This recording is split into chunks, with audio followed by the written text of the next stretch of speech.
Hello friends, आप सभी का फिर से स्वागत करते हैं हमारे चैनल ज्योति फन व्लॉग पर। तो आप सभी देख रहे हैं जुनूनिया पागलपन भाग 31। इससे पहले इस कहानी के 30 भाग अपलोड हो चुके हैं चैनल पर। प्लीज़ आप सभी लोग वो भाग ज़रूर पढ़ लीजिएगा। तो आप सब ने अब तक पढ़ा था अवनी और रणवीर जो रजिस्टर मैरिज कोर्ट में शादी कर रहे थे। तो शादी के बाद अवनी शर्मा कर रणवीर से जाती है तो अपने पिता महश शर्मा से टकरा जाती है, जिसे देखकर अवनी काफ़ी ज़्यादा डर जाती है। तो रणवीर अवनी की इतनी ज़्यादा टेंशन देखकर उसे रॉय पैलेस ले आता है और शर्मा परिवार को वेटिंग रूम में बैठाता है। अब देखते हैं आगे। रॉय पैलेस। अवनी अब तक सो चुकी थी, इसीलिए रणवीर उसे गोद में ही उठाकर अंदर की तरफ लेकर आया और साथ ही उसने फैमिली डॉक्टर्स की टीम भी विला में ही बुला ली थी। सब इस वक्त हॉल में खड़े हुए थे और आज काफ़ी ज़्यादा हुए हादसे से सोच में पड़े थे। मानव अभी वहाँ पर नहीं था। वो रूही को उसके घर छोड़ने गया था, पर उसे अवनी की चिंता हो रही थी, जिस वजह से वो भी काफ़ी ज़्यादा फास्ट ड्राइविंग कर रहा था और आज के बाद उसे बहुत ज़्यादा सोच में पड़ चुका था। सबसे ज़्यादा बुरा तो मानव को अवनी के लिए लग रहा था। अवनी भले ही उस सबके सामने काफ़ी ज़्यादा स्ट्रॉन्ग दिखाती हो, पर असल में वो काफ़ी ज़्यादा मासूम है। उसे दुनिया की असली चेहरे अभी तक पता नहीं है। उसके पापा भी उसके लिए काफ़ी हद तक एक अजीब किस्म के इंसान ही हैं, जो कि सिर्फ अपने बेटे से ही प्यार करते हैं, वो भी इसीलिए क्योंकि वो एक लड़का है और अवनी एक लड़की है। मानव एक डॉक्टर है, इसीलिए अवनी की मेंटल हालत को अच्छे से समझ सकता था।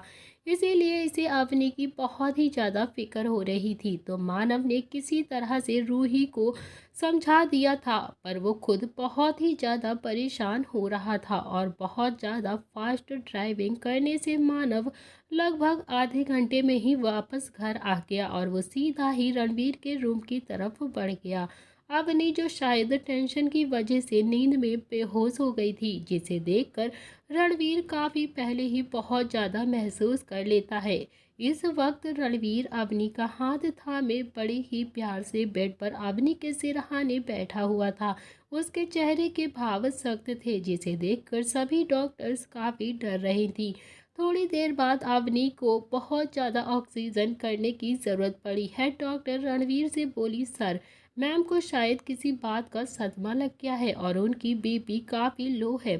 शायद इसी वजह से वो अभी बेहोश हो गई थी, पर अभी हमने इनका ट्रीटमेंट तो कर दिया है और शाम तक इन्हें होश भी आ जाएगा। पर आपको एक चीज़ का अच्छे से ख्याल रखना होगा, इनकी कंडीशन किसी भी हादसे को अभी संभालने के लिए बिल्कुल भी अच्छी नहीं है और इन्हें थोड़ा सा भी स्ट्रेस काफ़ी ज़्यादा खतरनाक साबित हो सकता है इनके लिए। बस इन्हें खुश रखिए और किसी भी तरह की परेशानी ये बिल्कुल भी अपने दिमाग पर ना ले। उस डॉक्टर की बात सुनकर रणवीर के एक्सप्रेशंस और डार्क हो गए, तो वहीं दरवाजे पे खड़ा मानव और भी ज़्यादा शॉक में हो गया। रणवीर ने उन डॉक्टर्स की टीम को जाने का इशारा किया और इजाज़त मिलते ही सब के सब जान में जान लेते हुए वहां से बाहर जाने लगे। मानव अंदर आया और अवनी की दूसरी साइड बैठकर उसे देखने लगा। नीचे सब ने जब डॉक्टर्स को आता देखा और अवनी से कंडीशन उससे पूछने लगते हैं, तो उन्होंने बताया कि अवनी अब ठीक है। तो सबकी जान में जान आई, पर रणवीर के फ्लोर पर किसी को भी जाने की इजाज़त बिल्कुल भी नहीं थी। पर पिछली बार रणवीर ने अवनी के लिए वो सब कुछ किया था, पर इस बार किसी की भी हिम्मत नहीं हुई थी कि रणवीर के सामने जाए और उससे कुछ भी पूछे। और कहाँ, सबको इस वक्त कहीं और ही होना था, पर वो कहाँ पर थे? सब इसी सोच में थे। आज अवनी का इतना स्पेशल दिन बर्बाद हो गया था, पर सब खुश थे कि सब नहीं है, पर उनकी शादी तो हो गई। रणवीर के रूम में मानव ने अवनी को देखा, जो बहुत ही ज़्यादा बेहोशी हालत में लेटी थी। कुछ पल उन दोनों में से कोई भी कुछ नहीं बोला, पर वहाँ की शांति को तोड़ते हुए मानव ने रणवीर से पूछा, रणवीर, तू क्या सोच रहा है? क्योंकि जितना मैं तुम्हें जानता हूँ, तू शांत रहने वालों में से बिल्कुल भी नहीं है और यहाँ तो बात तेरी जान की है और फिर मेरी लिटिल प्रिंसेस की भी तो है। रणवीर ने मानव की बात सुनी और अवनी को ठीक से ब्लैंकेट से कवर करके बालकनी की तरफ जाने लगता है। तो मानव उसके एक्सप्रेशन समझ जाता है और उसके पीछे वो भी चला गया। तभी रणवीर का चेहरा अब भी बिल्कुल भावहीन ही था। उसके चेहरे पर कोई एक्सप्रेशन नहीं थे, पर उसकी आंखों में गुस्सा साफ नजर आ रहा था। उसने अपने गुस्से को कंट्रोल करके मानव से कहा कि सही सोच रहे हो तुम, मैं इतनी आसानी से उन्हें बिल्कुल नहीं जाने दूंगा। राका ने जो किया है उसकी सजा तो उसे मिल ही रही है, पर मुझे अपनी जान के हर उस आंसू का बदला लेना है जितना भी उन्होंने उसे टॉर्चर किया है।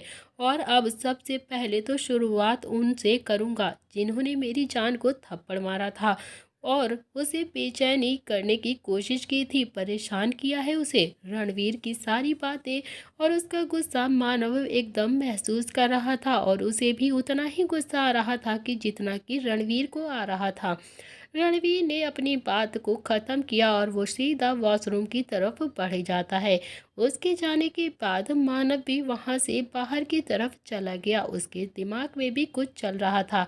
रणवीर अपने कपड़े चेंज करके बाहर आया और उसके एक हाथ में एक वाइट शर्ट थी। रणवीर अवनी के पास आया और उसने अवनी को ब्लैंकेट के अंदर ही उसके कपड़े चेंज करने लगता है। तो थोड़ी देर के बाद रणवीर ने प्यार से अवनी के माथे को चूमा और अपनी इंटेंस नज़रों से उसे देखकर कहा, सॉरी जान, हमारे होते हुए भी आपको वो सब कुछ झेलना पड़ा, पर आई प्रॉमिस यू जान, बहुत ही जल्द मैं आपको सबकी भरपाई करके दूंगा। आपको इतना प्यार करूंगा कि आप अपनी सारी कड़वी यादों को अपने दिल से बिल्कुल मिटा देंगी। पर उससे पहले मुझे कुछ और ही करना होगा। आपको आपकी सारी परेशानियों की वजह को एकदम से दूर करना होगा, जिसकी शुरुआत आज शाम को ही होगी। आखिर उन्हें पता होना चाहिए कि आपको हर्ट करने का क्या अंजाम होता है, क्या सज़ा मिलती है। ऐसे ही नहीं जाने देने वाला मैं उन्हें। उन्हें रणवीर राय कौन है बताना ही पड़ेगा। अगर अभी नहीं बताया तो शायद। रणवीर खुद से ही ये सब कुछ बोल रहा था और उसकी बातों में गुस्सा साफ नजर आ रहा था। आज रणवीर काफ़ी ज़्यादा बदला हुआ दिख रहा था। उसका जुनून आज उसके सिर पर चढ़कर बोल रहा था और उसने आज तक कभी भी ऐसी बातें नहीं की थी। पर आज उसे क्या हो गया था वो खुद भी नहीं जानता था। जब उसने अपनी जान के गालों पर थप्पड़ को देखा तो उसका एकदम से खून खौलने लगा, पर अवनी को देखकर उसने अपने आप को काफ़ी मुश्किल से रोक रखा था, क्योंकि उसे बिल्कुल भी बर्दाश्त नहीं हो रहा था अवनी का लाल गाल देखकर। तभी शाम के 5 बजे का समय था। पैराडाइज होटल के एक कमरे में रणवीर और मिस्टर महेश शर्मा बैठे हुए थे। वहाँ का माहौल काफी ठंडा और शांत था। वहाँ पर बिल्कुल पिन ड्रॉप साइलेंस था। लगभग 5 मिनट से लगातार बस एक दूसरे को घूरने के बाद वहाँ की शांति को तोड़ते हुए महेश जी रणवीर से अपनी कड़क आवाज में बोले कि मेरी बेटी कहाँ पर है। और उनकी ये बात सुनकर रणवीर हल्के से मुस्कुराया और धीरे से बोला, बहुत ही जल्दी याद आ गया आपको, आपकी बेटी कहाँ पर है।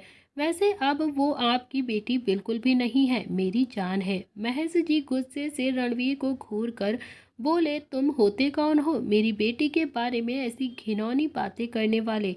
बताओ तुमने मेरी बेटी को कहाँ पर रखा है। रणवीर महेश जी की बात पर बिना किसी भाव के अपनी कोल्ड वॉइस में बोलता है कि रिलैक्स रिलैक्स मिस्टर शर्मा, कहीं ऐसा ना हो कि मेरी आदमी आपकी ये आवाज़ सुनकर आपके साथ कुछ गलत ना कर दें। शायद आपने यहाँ आने से पहले मेरे बारे में ठीक से जाना नहीं है, तभी आप ऐसे बोलने की हिम्मत कर रहे हैं। अगर आपको पता होता कि मैं कौन हूँ और मेरे सामने ऊंची आवाज़ में बात करने वाले के साथ मैं क्या करता हूँ, तो महेश जी क्या तुम मुझे डराने की कोशिश कर रहे हो मिस्टर रणवीर राय। उनकी बात पर रणवीर तिरछा मुस्कुराया और बोला कि नो, अगर डराना होता तो अभी आप यहाँ पर जिंदा ना खड़े होते मिस्टर शर्मा, क्योंकि आपने जो मेरी जान के साथ किया है ना, उसके लिए मैं आपकी जान भी ले सकता हूँ। पर क्या है ना कि मिस्टर शर्मा, आपकी बेटी आपसे बहुत ज़्यादा प्यार करती है और उसकी खुशी के लिए मैं कुछ भी कर सकता हूँ। तो बिल्कुल नहीं महेश जी,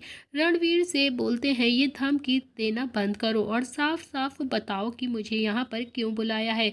उनकी बात सुनकर रणवीर भी बोला कि सच्चाई दिखाने के लिए। महेश जी कंफ्यूज और हैरान होकर बोले रणवीर से, सच्चाई? कैसी सच्चाई? और उनकी ये बात सुनकर रणवीर उनको एक फाइल देते हुए बिना भाव से बोलता है कि ये लीजिए, आपके सवाल और आपके जवाब सब इसमें ही हैं। इसमें शायद ये सब देखकर आपको पता चले कि आपने कितनी बड़ी गलती की है, और मुझे बस आपसे यही कहना था कि किसी भी बात को तय करने से पहले उसके परिणाम और उसका अंजाम हमेशा सोचना चाहिए। आप तो ये सब बात अच्छे से समझते होंगे क्योंकि आप एक बिजनेसमैन जो हैं। रणवीर ने अपनी बात खत्म की और फिर वहां से जाने लगा। जाते जाते महेश जी रणवीर से बिना किसी भाव से बोले कि क्या वो खुश है तुम्हारे साथ। उनकी ये बात सुनकर रणवीर बिना पलटे बोलता है कि उसके लिए और उसकी खुशियों के लिए रणवीर राय है। आपको परेशान होने की बिल्कुल ज़रूरत नहीं है। मैं हूँ उसके साथ, तो वो हमेशा खुश ही रहेगी। अगर परेशान होना ही है तो उसके लिए हो ये जिसने आपको धोखा दिया है, क्योंकि रणवीर राय कभी किसी की गलती माफ नहीं करता है। और अपनी बात बोलने के बाद रणवीर एक पल भी वहां पर नहीं रुका और सीधा बाहर की तरफ चला गया। महेश जी रणवीर की बातें सुन रहे थे, पर शायद उन्हें रणवीर की बातों का मतलब ठीक से समझ में नहीं आया था। वो रणवीर की बातों को याद करके एकटक बस उस फाइल को देख रहे थे जो कि रणवीर ने उन्हें दी थी, और सोच रहे थे कि आखिर इसमें है क्या। कहीं ना कहीं महेश जी जानते थे कि रणवीर अवनी का बुरा नहीं चाहेगा, पर उस फाइल को देखकर उन्हें बहुत ज़्यादा डर सता रहा था कि शायद उसके अंदर कुछ ऐसा है जिस वजह से शायद उनकी ज़िंदगी में तूफान आ जाए, और उसी से वो डर रहे थे। तो फ्रेंड्स, रात का वक्त हो चला था। रणवीर इस वक्त अपने रूम में था और वो अवनी के सिरहाने पे बैठा हुआ था। अवनी को अब तक होश नहीं आया था। तभी रणवीर ने अवनी को प्यार से देखा और उसके फॉरहेड पर किस करके कहा कि वेक अप जान, प्लीज़ उठ जाइए, हम आपको ऐसे बिल्कुल नहीं देख सकते। आपको पता है कि मैं आपसे कितना ज़्यादा प्यार करता हूँ, और फिर भी आप हमें इतना ज़्यादा तंग कर रही हो। अब जल्दी से उठो। तो रणवीर को इस तरह से बात करते हुए किसी ने भी नहीं सुना था और ना ही किसी ने देखा था। अगर कोई देख ले तो दुनिया का वो अजूबा देखने के समान ही होगा। आधे घंटे बाद रणवीर इस वक्त बालकनी में शांत खड़ा हुआ था और चांद को निहार रहा था। तभी उसके कान में एक चीख की आवाज़ आती है। रणवीर ने आवाज़ सुनी तो वो सीधा हाँफते हुए अंदर की तरफ आया, और अंदर अवनी को होश आया था और वो उठकर बेड पर बैठी हुई थी। तभी उसका पूरा शरीर कांप रहा था और पसीने से लथपथ बिल्कुल हो गई थी। तभी रणवीर भागकर अवनी की बगल में आकर बैठ गया और उसे अपने गले लगा लेता है। रणवीर को महसूस करके अवनी रोती हुई आवाज़ में बोली, रणवीर आप हमें छोड़कर कहीं भी मत जाइए प्लीज़। अवनी की बात सुनकर रणवीर प्यार से अपने हाथ को अवनी के बाल पर सहलाते हुए बोला, चुप रहो जान, प्लीज़ रिलैक्स रिलैक्स जान, हम यहीं पर हैं आपके पास, और हम आपको छोड़कर कहीं भी नहीं जाएंगे। Okay, now take a long breath please. Ranveer की बात सुनकर अवनी ने भी 2 बार गहरी गहरी सांस ली और खुद को शांत करके वो हल्के से बोलती है रणवीर से, रणवीर आई लव यू, आप हमें छोड़कर नहीं जा सकते, कभी भी नहीं। अवनी की इस बात पर रणवीर हल्का सा मुस्कुराया और अवनी से कोल्ड वॉइस में बोला, yes I love you too जान, और हम आपको छोड़कर कहीं भी नहीं जाने के बारे में सोच तक नहीं सकते। आप जान है हमारी, तो ऐसी बात करना बिल्कुल बंद कर दीजिए प्लीज़।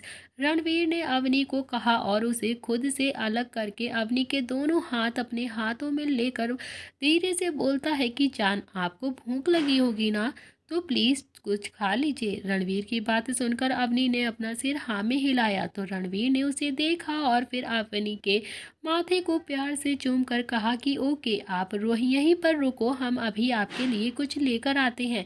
तो अपनी बात खत्म करके रणवीर अपनी जगह से थोड़ा सा हिला ही था कि तभी अवनी उसका हाथ रोक कर बोलती है कि आप कहीं भी नहीं जाओगे, आप हमारे साथ यहीं पर रहोगे, आप सिर्फ हमारे पास ही रहेंगे। अवनी के रोकते ही रणवीर फिर से वहां पर बैठ जाता है और उसके लेफ्ट गाल पर हाथ रख कर प्यार से बोला, जान अगर हम नहीं गए ना तो आपके लिए खाना कौन लेकर आएगा, आपको भूख भी तो लगी है ना, हम अभी आ जाएंगे जल्दी से आपके लिए खाना लेकर। तभी रणवीर की बात सुनकर अवनी थोड़ा सा भोली सूरत बनाकर उसके गले लग जाती है और फिर बोलती है कि नहीं, आप मत जाओ ना प्लीज़, खाना कोई और भी तो लाकर दे सकता है। आप किसी सर्वेंट को बोल दो, वो लेकर आ जाएगा। तो अवनी को इस तरह से देखकर और उसकी बातें सुनकर रणवीर ने गहरी सांस ली और अवनी के बालों को प्यार से सहलाते हुए कहा कि जान, क्या हुआ है आपको? आप ऐसे बिहेव क्यों कर रही हो? आप कुछ सोच रही हो क्या? तो रणवीर का सवाल सुनकर अवनी अपनी रोनी हुई शक्ल बनाते हुए बोलती है कि हमें नहीं पता हमें क्या हुआ है, पर हम बस आपके साथ रहना चाहते हैं। इसीलिए आप हमें छोड़कर 1 मिनट के लिए भी कहीं भी मत जाना प्लीज़। आज जो कुछ भी हुआ है ना, उसका अवनी पर काफ़ी ज़्यादा इफ़ेक्ट हुआ था, जिससे वो ऐसे बिहेव कर रही थी, जिसे रणवीर बखूबी समझ रहा था। इतनी खुशी के बीच किसी का ऐसे आना जो अवनी को काफ़ी ज़्यादा इफ़ेक्ट कराता था, और उसकी वजह से अवनी कहीं ज़्यादा डर गई थी, और उसका ये डर रणवीर के लिए काफ़ी था समझने के लिए, जिसे वो खुद से दूर करने के बारे में सोच भी नहीं सकता था।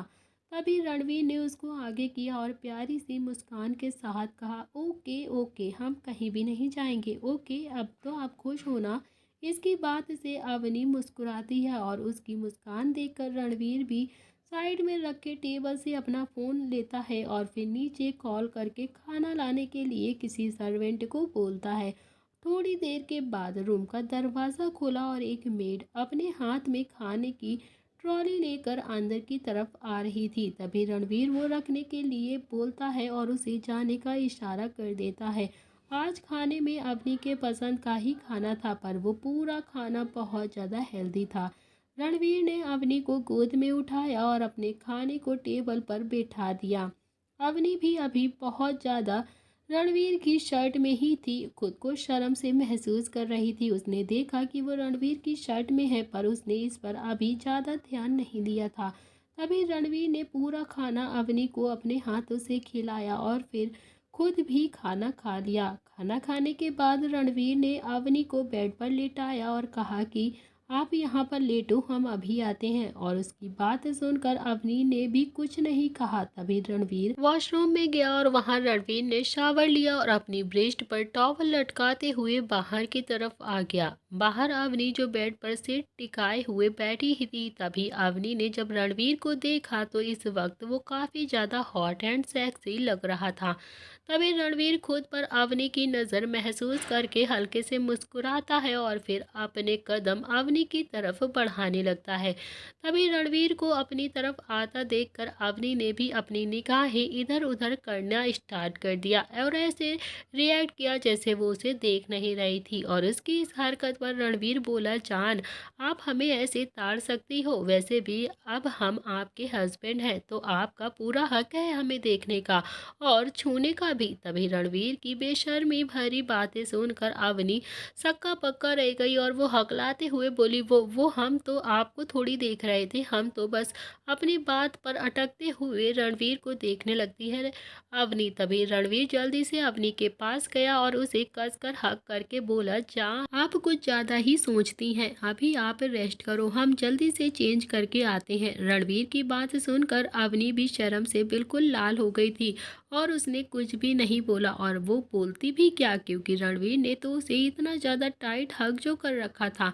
इस वक्त शायद उसे ऐसा लग रहा था कि छोड़ते ही अवनी कहीं चली ना जाएगी, इसीलिए वो ऐसा महसूस कर रही थी। तभी रणवीर मन मार कर उठा और फिर क्लोजेट की तरफ जाने लगा। उसके जाने के बाद अवनी ने अपने चेहरे पर हाथ रखा और फिर शर्माने लगी। उसे बहुत ज़्यादा शर्म आ रही थी अवनी को इस तरह से अपने करीब देखकर। दूसरी तरफ महेश जी घर में एंटर हुए और उनके हाथ में रणवीर की दी हुई फाइल थी। उनका पूरा मुंह उतरा हुआ था और वो ऐसे चल रहे थे मानो उनके अंदर जान ही नहीं बची हो और वो काफ़ी ज़्यादा कमज़ोर हो गए हों किसी चीज़ से। महेश जी बिल्कुल लिविंग एरिया में आए जहां महेश जी की पत्नी और उनका बेटा शमीर बैठे हुए थे। उनके साथ रमेश जी का भी परिवार बैठा हुआ था और महेश जी को देखकर सीमा जी बोली, कहाँ गए थे आप और कितनी देर कर दी आने में? अपनी पत्नी की आवाज़ सुनकर महेश जी अचानक ही उनकी तरफ देखकर गुस्से से लाल ताल हुए जा रहे थे और उसी वक्त सीमा जी फिर से बोलती हैं कि अरे, बताइए भी कि कहाँ गए थे आप हमें? हम सब कितना ज़्यादा परेशान हो गए थे आपके लिए और आप बिना बताए कहाँ चले गए थे? अपनी पत्नी को महेश जी गुस्से से बस देखने लगते हैं। तभी महेश जी चिल्लाकर बोले कि तुम्हारी हिम्मत कैसे हुई ये सब कुछ करने की?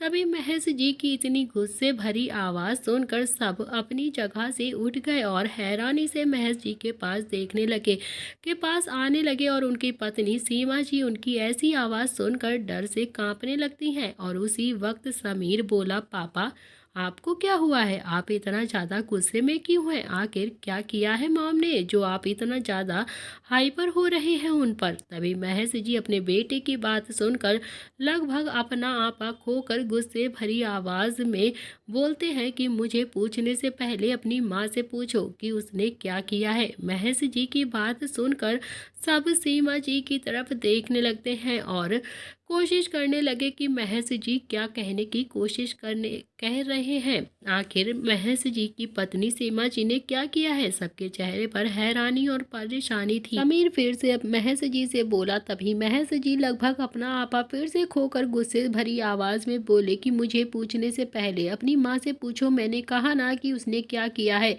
क्या घटिया हरकत की है उसने। महेश जी की बात सुनकर सब सीमा जी की तरफ देखने लगे और उसके पास जाकर कोशिश करने लगे कि आखिर महेश जी के कहने का मतलब क्या है और वो क्या कहने की कोशिश कर रहे हैं। सबके चेहरे पर हैरानी और परेशानी साफ थी, तो वहीं सीमा जी के चेहरे पर डर और हैरानी और कंफ्यूजन सब था।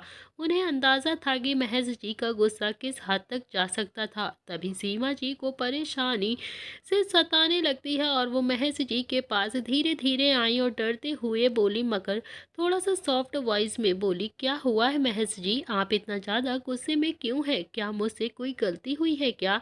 अपनी पत्नी की बात सुनकर महेश जी हाथों की नसें एकदम से तान कर उन्हें गुस्से से देखने लगते हैं और उन्होंने आव भाव देखा नहीं और सीधा एक जोरदार थप्पड़ सीमा जी के गाल पर मार दिया और उस थप्पड़ की आवाज से इतनी थी कि सबके होश उड़ गए। तो वहीं सबकी आंखें बड़ी हो गई। तो समीर को तो यकीन ही नहीं हो रहा था कि अभी अभी क्या हुआ है और उसका मुंह तो खुला का खुला ही रह गया। तो वहीं सीमा जी का चेहरा एक तरफ लटका हुआ था और उनका एक हाथ उनके गाल पर था। तो उनकी आंखों में से आंसू सीधे जमीन पर बह रहे थे जो गिर रहे थे। उनकी हिम्मत नहीं हो रही थी कि अपनी नज़र सामने करके सामने से महेश जी से कुछ भी देखें या पूछें। तभी महेश जी अपने दांत पीसते हुए उन्हें देखकर खुद के सामने करते हुए उनकी बाजुओं को कसकर जोर से पकड़कर बोले, घटिया औरत, मुझे पता था कि तुम लालची हो, पर अपने लालच में तुम इस हद तक गिर जाओगी ये मैंने कभी नहीं सोचा था। और अपनी माँ को तकलीफ में होता हुआ देख समीर जी से भी रहा नहीं गया और वो भी बीच में बोला कि पापा आप ये सब क्या कर रहे हैं, छोड़िए मॉम को। और उसकी बात में बाकी के लोग भी सीमा जी को छुड़ाने के लिए बोलने लगे, पर महेश जी अपने गुस्से भरी आवाज में सबको देखकर बोलते हैं, खबरदार, जो कोई भी बीच में आया तो आज कोई भी इसे नहीं बचाएगा और ना ही हमारे बीच में कोई आएगा। उसने जो कुछ भी किया है, जब तुम लोगों को पता चलेगा ना, तब तुम लोग भी बहुत ज़्यादा हैरान हो जाओगे। और उनकी इतनी कड़क आवाज़ सुनकर सब एक कदम पीछे हो गए और उन्होंने बीच में ही ना बोलने का ठीक ही समझा। तभी समीर को अपनी माँ के लिए बहुत बुरा लग रहा था, पर वो अपने पापा के खिलाफ भी नहीं जा सकता था। कहीं ना कहीं समीर जानता था कि उसकी माँ कैसी है। कहीं दफा उसने भी अपनी माँ को समझाने की काफ़ी कोशिश की थी, पर अपनी माँ के आगे वो उसकी कुछ भी नहीं चलने देती थी और हमेशा झुक जाता था। अभी उसके लिए उसके पापा के आगे भी नहीं बोल पा रहा था वो। जहाँ सब टेंशन में थे, तो वहीं सीमा जी को कहीं ना कहीं अंदाज़ा हो चला था कि महेश जी किसी के बारे में बात कर रहे हैं। तभी सीमा जी ने उन्हें देखा और फिर बात को संभालने की कोशिश करते हुए बोला कि महेश महेश जी, देखिए देखिए, पहले मेरी बात तो सुन लीजिए। सीमा जी की बात सुन महेश जी उन्हें खुद से दूर धक्का देते हुए गुस्से से घूरने लगे, जिससे सीमा जी जमीन पर गिर गई। पर महेश जी को उन पर थोड़ा सा भी तरस नहीं देख रहा था। तभी महेश जी गुस्से में चिल्लाकर बोलते हैं कि अपनी बकवास बंद करो, मुझे सब पता चल गया है कि तुमने क्या किया है मेरी बच्ची के साथ। कितनी लालची और घटिया औरत हो तुम। तुम्हारी वजह से ही, सिर्फ तुम्हारी वजह से आज मेरी बेटी मुझसे बात करने से डरती है और मुझसे दूर है। सिर्फ तुम्हारी वजह से। तुमने जो कुछ भी किया है सीमा, उसके लिए मैं तुम्हें अब कभी भी माफ़ नहीं करूँगा। समीर की आंखें एकदम से नम हो चुकी थी और उसके लिए उसकी माँ की हालत बिल्कुल भी देखने लायक नहीं थी। वो आगे बढ़ा और उन्हें उठाने लगा, पर तभी महेश जी की रौबदार आवाज़ आई, वहीं रुक जाओ और पीछे हो जाओ समीर। अपनी माँ की मदद करने के बारे में सोचना भी मत। तुम्हें पता चला है ना कि तुम्हारी माँ ने क्या किया है, तो बस, तो तुम भी शर्म से तुम्हारी नज़रें भी झुक जाएंगी अगर तुमने जान लिया कि तुम्हारी माँ किस हद तक गिरी है। समीर अपने पापा की बात सुन रहा था और उसे समझ नहीं आ रहा था कि वो क्या करे। एक तरफ उसकी माँ थी तो दूसरी तरफ उसके पापा थे। उसे पता था कि शायद इस बार उसकी माँ ने ज़रूर कोई ना कोई बहुत बड़ी गलती या कोई बात छुपाई है जो बहुत गलत है। पर कौन बच्चा अपनी माँ को ऐसे देखना चाहेगा। तभी समीर रोने लगा था और वो एक पल वहाँ पर नहीं रुका और ऊपर अपने कमरे में जाने लगा।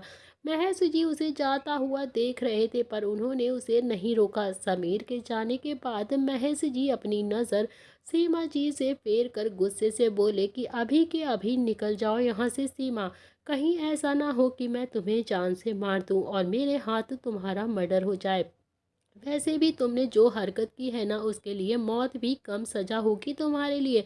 पर तुम मेरे बेटे की माँ हो और मैं नहीं चाहता कि वो तुमसे नफरत करे। इसीलिए यही अच्छा होगा कि तुम खुद ही हमारी ज़िंदगी से अभी दूर चली जाओ। और हाँ, अपनी शक्ल कभी भी मत दिखाना। सीमा जी काफ़ी ज़्यादा रो रही थी। वो महेश जी को अपनी बात समझाना चाहती थी पर महेश जी उनकी कोई भी बात सुनने के लिए बिल्कुल भी तैयार नहीं थे। भले ही महेश जी ने उन्हें कुछ भी नहीं बताया हुआ था, पर उन्हें सब कुछ पता था कि महेश जी ऐसा क्यों कर रहे थे और उन्हें क्यों इतना ज़्यादा गुस्सा आ रहा था। सीमा जी काफ़ी ज़्यादा चालाक थी और उन्हें तो यकीन नहीं हो रहा था कि आखिर महेश जी को सब कैसे पता है, उन्हें किसने बताया है। वो ये सोचकर काफ़ी ज़्यादा परेशान हो रही थी।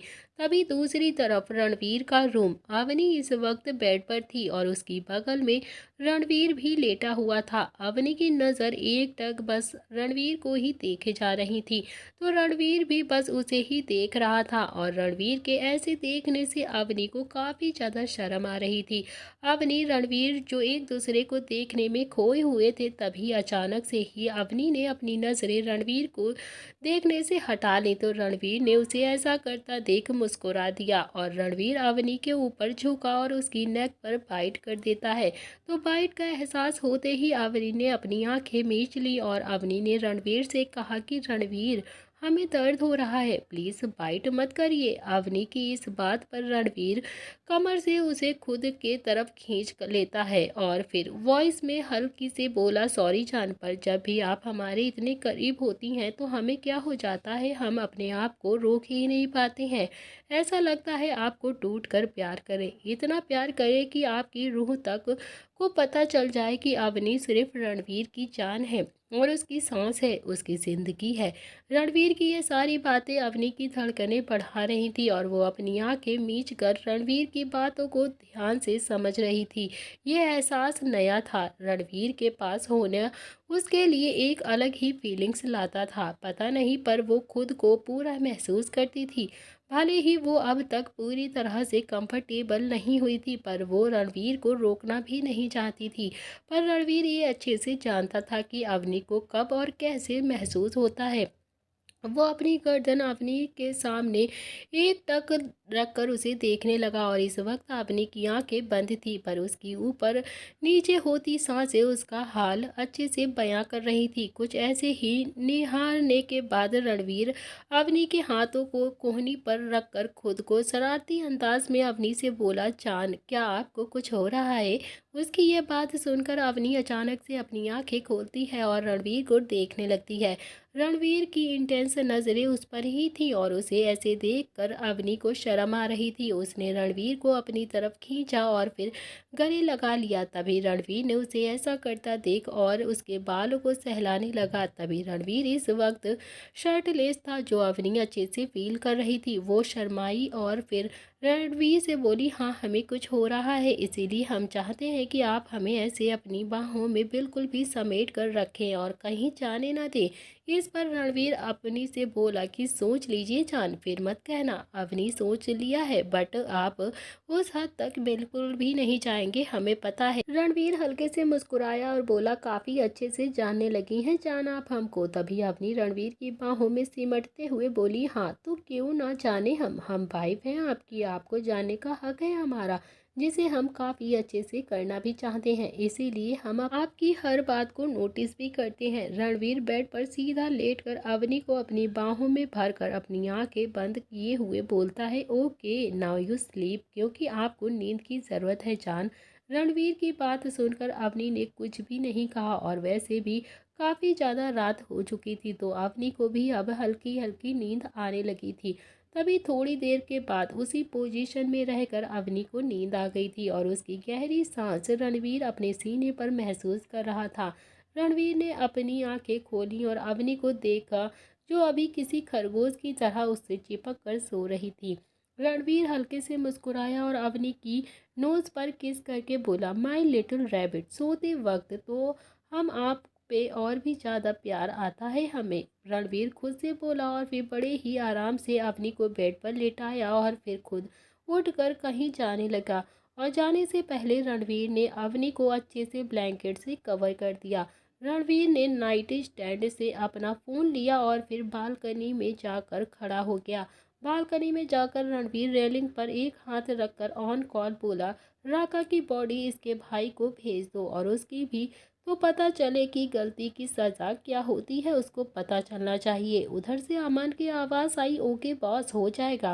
उसकी बात सुनकर रणवीर फ़ोन कट करने ही वाला था कि तभी अमन बोला, बॉस वो आपको कुछ बताना था। उसकी बात सुनकर रणवीर बिना भाव से बोला, बोलो। अमन ने रणवीर को बताते हुए कहा, बॉस वो लेडी बॉस की मॉम को घर से बाहर निकाल दिया है, पर उन्होंने किसी को भी नहीं बताया है कि उन्होंने क्या किया है। तभी रणवीर ने अमन की बात पर एक पल कुछ नहीं कहा, फिर बाद में उसने बिना किसी चिंता के कहा कि अभी कुछ भी मत करो, जैसा चल रहा है चलने दो, बाकी महज जी समझदार है, पर कल बात करते हैं, ओके। रणवीर ने अपनी बात अधूरी ही छोड़ दी और उसके बाद अमन ने कुछ भी नहीं कहा और फिर वहाँ दरअसल रणवीर ने अवनी को नींद में कसमसाते हुए देख लिया था, इसीलिए वो फ़ोन रखकर अवनी को देखने लगा था। तभी रणवीर अवनी के पास लेट गया आकर और फिर उसे बाहों में लेकर बोला, जान आपको देखकर खुद पर कंट्रोल करना बहुत ही ज़्यादा मुश्किल होता है, पर अभी आप बिल्कुल ठीक नहीं हो, वरना इस वक्त हम आपको सोने नहीं देते। रणवीर ने इतना ही कहा और अवनी को हक करके वो भी इसके पास सो गया। तो अभी अमन ने और रणवीर ने किसके बारे में बात की है और अब रणवीर महेश जी के परिवार और महेश जी के साथ क्या करने वाला है।